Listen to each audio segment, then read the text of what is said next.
Strādāju gan izai 28 gadu pus augstam, daudz beļāvus uzņēmās jāstāj.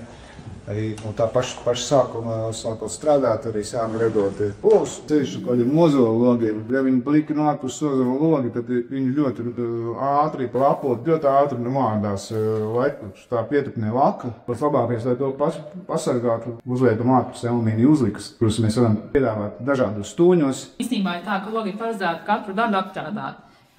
Tur informācija gan ir maza, bet aizvien vairāk viņi parādās, ka tas ir labi, ka logi tiek katru gadu apstrādāti ar īpašiem ķīmiskām vielām, un tad viņa ilgmūžība un noturība ir lielāka.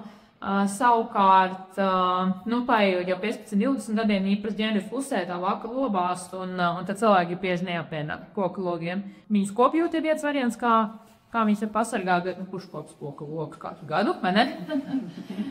Un otrs variants ir šita uzliks. Faktiski tas logs uzliekot alumīniju uzliku ir mūžīgs. Viņam faktiski nekas nenotiek. Viņš nezaudē savu kvalitāti. Jo jums jāstot, tas mēs jau varam iet uz visu savu platumu, tas prasa visu instrumentu nomaiņu. Jo tas nav tā, tiem pašiem instrumentiem var uzražot, piemēram, ko 10 cm faktiski profilu. Tā ir liela investīcija, tas atspaidojas tālāk klientiem, un šis iegūms salīdzinoši ir